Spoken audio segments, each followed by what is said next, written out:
Et à la une du journal moyen aujourd'hui sur RMC, une page spéciale petit orteil, parce que c'est important de parler dans la vie des petits orteils, Vincent. Le Real Madrid peut-il un jour intégrer la Ligue 1 ? Information peut-être extraordinaire, Vincent, pour l'avenir du foot français. Le Barça. Et puis Vincent, non, le Real Madrid, j'ai bien dit le Real. Ouais, pardon, Eric. excuse-moi. Et puis Vincent, ton copain Philippe Guillard cartonne avec son dernier film. Bah c'est normal, Eric, toi tu sais pourquoi. Il n'y a pas Vincent. Ben voilà. Vous êtes prêts ? Vous écoutez RMC, c'est le 226e journal moyen de l'histoire du Super Moscato Show.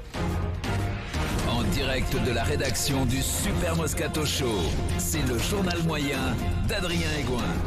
Nouvelle rubrique dans le journal moyen, c'est la rubrique à peu près. Il ne connaît pas bien les paroles de ses chansons préférées. C'est Jean-Michel à peu près. C'était bon ça. Ça c'est bon, oui. Cadeau. Avec un nouveau client dans le journal moyen qui s'appelle Pierre Ducrot, membre de la Dream Team, ancien joueur du Paris Saint-Germain. Hier dans Team du Gars, il évoque le cas Verratti, les caprices de Verratti. Le club parisien a peut-être été trop laxiste avec l'Italien Pierre à peu près Ducrot. On n'a pas cessé de répondre favorablement à ces petits désirats tous les ans. Les petits désirats, c'est à peu près desiderata. Finalement tout ça, c'est pas si loin que ça. Ali Benarbia, vous connaissez Ali Benarbia, il parle du Real Madrid, ce club espagnol qui fait régulièrement tout au long de la saison, qui fait tourner, Vincent. C'est ce qu'on n'avait pas avant au Real Madrid, où on voyait beaucoup de jeunes Et donc rentrer, sauf s'il y avait vraiment un match de Coupe de France contre une équipe faible. Là, non, là, tu vois énormément de jeunes. Quand Zidane affronte Carquefou en Coupe de France, forcément, il fait tourner son effectif. Ali, le Real Madrid, bien sûr. Il est là, Ali, c'est la base. C'est pour ça, le Real, la France. Et sans transition. Tu sais quelles sont là, Eric ? Bah, les valeurs. Oui, les vraies. Non, mais là, pour une fois, Vincent, c'est un hommage. Je ne suis pas fielleux, ce sont de véritables valeurs. Le talonneur David Roumieux, 36 ans. Il avait pris sa retraite au mois de juin, David Roumieux. Fatigué, puisque le rugby est trop violent, on l'a dit. Mais il en est sorti pour signer au Stade Toulousain en tant que joker médical. La retraite, c'était pas pour lui. Victoire à Brive samedi. Roumieux a joué 30 minutes. Après le match, Wilfried Templier lui demande: mais David a 36 ans, jusqu'où comptez-vous aller, David ? Écoute, ce que je disais tout à l'heure, le président m'a proposé 4 ans. 4 ans. Et j'hésite encore, je vais peut-être faire 3 plus 1, et après on verra quoi. Et après il y a le 7 qui m'a appelé aussi, donc je vais. Et Guy qui m'a appelé aussi pour dépanner peut-être en novembre. Donc voilà. J'ai du taf, donc je vais attendre un peu, je vais voir, je vais bien réfléchir et après on verra. Quoi. David Roumieux peut-être face à la Nouvelle-Zélande si Guy Novès compte sur lui au mois de novembre. Il ferait le métier, David Roumieux. Ah, ça pour le Il est métier. dur ce sport, hein, les mecs qui sont à la retraite, ils reviennent, ils jouent, ils sont bons quoi. C'est dingue, il est de l'alarme. Tu sais qu'il est bon en plus à 36 ans. Non mais il a l'air dur ce sport. Dis rien, Vincent, dis rien. Je dis rien. Un petit commentaire, Vincent, non ? Je te jure, je vais te crever, je vais te sauter sur la tête à pieds. Est-ce que tu l'embrasses à David Roumieux ? Je l'embrasse parce que c'est un drôle de mec. C'est beau. C'est un beau mec. Il a pas tendance à s'échapper, lui. Ouais, c'est un mec qui a eu une belle carrière, mais qui n'a pas gagné grand-chose. Il a toujours été fidèle à Bayonne. Il a joué à Pau, je crois, à Biarritz aussi. Il a fini à Biarritz. C'est drôle, le mec. Le mec, il a été fidèle, il a cité 8 clubs, Vincent. Non, il a eu deux gros clubs, c'est Biarritz et Bayonne. Des fois je dis t'es fidèle et j'en cite 25 ou 30, mais pas des clubs. Pas des clubs. Sans transition, l'instant Bernie. I am very happy. Congratulations for your opportunity. Je crois qu'il parlait aux enfants de Jonah Lomu là sur le set. Bernard Laporte, le président de la Fédération française de rugby, incarnait le premier rôle, Vincent, du clip de présentation de la candidature française à la Coupe du Monde de rugby. Bernard Laporte motive ses troupes dans un vestiaire, c'est la scène. Dans le vestiaire, il n'y a pas que des joueurs de rugby, il y a des grands chefs comme Guy Savoy. Il y a un boulanger, il y a un officier de police, il y a une danseuse du Moulin Rouge, tout ce qui fait la grandeur de la France. Vincent, Bernard Laporte se tourne vers eux, début de la causerie. Cette Coupe du Monde, il nous la faut, excellent. À tout prix. Comédien Bernard. Allez, envoie. 7 semaines de compétition. Ouais. 7 semaines où je vous veux au top. Et je compte sur vous. Vous représentez la France. Vous représentez la France, c'est pas fini. Deuxième extrait, il s'adresse à tous les membres du vestiaire un par un. Il commence par son capitaine, Vincent, qui s'appelle Guy Savoy. Guy, c'est toi le capitaine, hein. Tu m'amènes à cette équipe, je compte sur toi. Hein. On y est, Bernard. Allez. Et dans les restaurants, on assure les classiques. Écoutez. Cassoulet, bœuf bourguignon, blanquette, on assure tout ça. Quoi d'autre ? On fait plaisir, si. Sushi, fish and chips, sashimi, brochette de kangourou. On s'adapte. Claudine, le Moulin Rouge, ils vont tous y venir. Hein. Alors Claudine, c'est la danseuse du Moulin Rouge. Attention parce que alors Claudine, il prévient tous les supporters du monde entier de rugby à Vinay. Personne ne s'appelle Claudine depuis 1965. Hein. Ils vont venir au Moulin Rouge, les supporters de rugby à Vinay. J'espère qu'elle a de la patience, Claudine, parce que pour sauver ces bestiaux, c'est pas facile. Et attention, on termine avec Vincent, the slogan.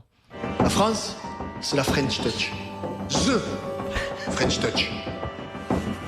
Et c'est quoi the French Touch ? C'est quoi alors Bernard ? C'est le beau geste. au bon moment. Le beau geste au bon moment, Vincent. The Friend Touch. Bernard, acteur Bernard Laporte. Attention, film qui était plébiscité. Tout le monde a trouvé ça énorme. Parce que décalé, pas forcément hyper sérieux. Mais Bernard dingue. Il y a vraiment que le rugby qui peut. Non, moi j'adore. Je vois pas Noël Le Graët dans un vestiaire, si tu veux dire ça. Ce que j'allais te dire, il y a vraiment que le rugby qui peut faire un truc pareil avec le président de la fédération. Ça dépend quel président de Fédé. C'est parce que c'est Bernard, parce que il y a cette image Pierre Cabour n'a pas fait ça. Il y a cette image connue dans le vestiaire où il passe la lance-flamme à ses joueurs. Oui, imagine Camus, je peux pas le faire ça. Non, mais tu as trouvé ça bien, Vincent? Très bien. Tu trouves ça moyen parce que tu n'y es pas? Très bien, super. C'est bien. Non, mais il y a du gaz, c'est pas mal. Ouais, bien sûr. C'est pas mal. Non, puis c'est décalé, t'as raison, c'est drôle.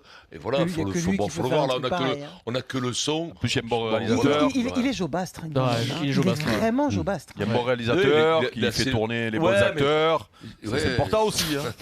Je crois que sincèrement, qu'il est très atypique, Bernard. C'est ce qui fait qu'il va toujours au bout des choses, qu'il est surprenant. Des fois, il te fait une connerie énorme, puis des fois, il fait des choses merveilleuses. Comme je le disais encore hier, il a fait 120 dates, 120 clubs pour gagner son élection. Il a gagné par KO 80% des mecs. T'imagines, ça même partie de cartes, ça même partie de boule. Parce qu'il fallait sempre apéro, ça a dû être terrible. Écoute-moi, souvent, il a entraîné les écoles de rugby et tout ça. Il a vraiment beaucoup bossé pour ça. Et c'est super. C'est un mec qui. Sans transition, j'ai une info pour vous. Une nouvelle recrue sur RMC. Un nouveau journaliste sur RMC. Oui, tout ça. Oui. Ce nouveau journaliste s'appelle Mohamed Simès. C'est notre spécialiste foot santé. Dans l'arc et foot, Mohamed Simès évoque la blessure de Neymar à l'orteil et il se lance, Mohamed Simès, dans une analyse médicale très poussée. Écoutez. J'ai eu une fracture du petit orteil, tu peux jouer au football. Je peux te dire que ça fait mal, ça fait même très très mal. Ah, tu peux pas jouer alors si ça fait très mal. Mais toi t'étais un dur à cuire. Mais on peut pas vivre sans le petit orteil. Alors Mohamed Simès nous dit très sérieusement, on ne peut pas vivre sans le petit orteil. Ok, donc Jean-Louis Tour, vous connaissez Jean-Louis. Il a besoin de renseignements supplémentaires. Donc Jean-Louis Tour demande quelques précisions à Mohamed Simès. Qu'est-ce que t'as dit, Mohamed? Je crois, mais il faut vérifier ça, à moins que ça soit une saucisse. Peut-être, ouais. Je crois que c'est très compliqué de vivre sans le petit orteil parce qu'on perd l'équilibre. C'est un orteil qui est très important pour maintenir l'équilibre du corps. Captain, puisque t'es spécialiste en orteil. Ah non, pas du tout, je sais pas. Moi je l'avais mon orteil. Il était cassé, mais je l'avais. J'ai besoin du comité médical du Super Moscato Show. Est-ce qu'on peut vivre sans petit orteil? Oui. Écoute-moi, je sais. Le mec qui a traversé la Manche avec les moignons. Imagine lui, il a pas le petit orteil. Et il vit bien. Il est en pleine vie. Il te parlait juste de l'équilibre, c'est tout. Pour l'équilibre, je sais comment pas vivre. Tu peux pas vivre sans la quille. Je peux pas passer du gouvernail. Sans la quille, toi tu te renverses. Tombe en arrière. C'est incroyable cette saucisse qu'il a sortie là. Ah ouais. Parfois, ça arrive. Non, mais j'ai l'impression qu'il faudrait quand même demander à Michel Simès pour de bon. J'ai l'impression que c'est une légende urbaine. Ça, parce que je l'ai entendu moi aussi, mais quand tu réfléchis. Sans le gros orteil? Non, le petit. Non, mais Mohamed disait que sans le gros orteil, on perdait l'équilibre. C'est ça? Non, le petit. Il dit petit. Tu vis avec une oreille, tu vis avec un œil. Il y en a qui vivent sans le cerveau. On va faire des débats plus. Suivez mon regard. Non, c'est pas tout à fait son cerveau, c'est un cerveau pour 15, Eric. Oui, il y en a qui ils partagent le cerveau. Ah, mais c'est drôle ça. Il y en a. Je suis en retenue tout le temps. Vous l'avez un peu trop cherché. Là, vraiment, vous êtes vraiment. Vous me connaissez, me Et il y en a qui vivent avec une oreille sur le front. Notamment dans le triangle des Bermudas. Donc, ma foi, ça marche. Oui, j'en ai vu beaucoup. Sans transition, vivre sur une roue. Pour conclure dans l'amour, page amour, Vincent, de l'amour un peu, oui, très sérieux. Très jolie déclaration d'amour entre deux monstres sacrés du sport et des médias sur France 5 dans l'émission C'est à vous. Michel Denisot, oui, ancien journaliste sportif sur Canal, ancien président du PSG, le grand journal, tout ça. Il est invité et face à lui, un chroniqueur qui s'appelle, je pense qu'il le connaît un petit peu, un chroniqueur qui s'appelle Pierre Lescure, son ancien patron à Canal+. Et là, Pierre Lescure en direct face à Michel Denisot décide de lui déclarer sa flamme. Deux grandes activités de Michel dans ce journalisme télévisuel et d'entertainment à Canal. Il a été le premier à être un reporter de football qui ne faisait que légèrement hausser le ton. Lorsque d'un seul coup il y allait y avoir but, il allait y avoir l'essentiel. Il nous laissait la place de crier, au contraire de beaucoup d'autres, de Monteil au service public, aux Brésiliens, qui braillent pour nous. Il nous laissait jouir. Et quand il est avec une vedette, que ce soit dans Conversation secrète ou dans toutes les émissions qu'il a faites à Canal, du Grand Journal à Mon Zénith à moi, Michel est dans l'intimité, dans la complicité journalistique avec la vedette, et il nous laisse la place d'en jouir. Ouais. Alors, ça, c'est rarissime. Et ça, c'est rarissime. Michel Denisot. Bel hommage de Pierre Lescure. Moi, j'aime beaucoup Pierre Lescure. Denisot aussi, mais je le connais pas beaucoup, mais Pierre Lescure, je trouve il a raison sur le commentaire sportif. Pierre, toi qui as l'âge d'avoir vu des matchs commentés par Denisot. Non, mais il te faut de tout. Je veux dire, c'est un style.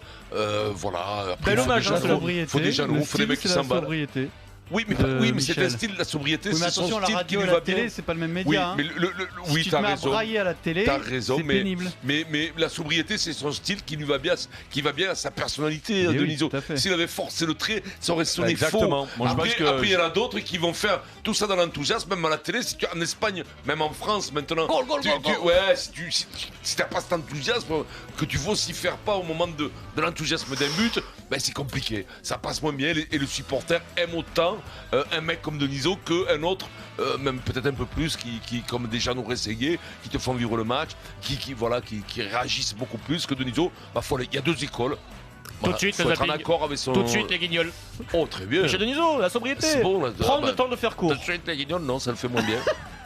Ça le fait moins bien.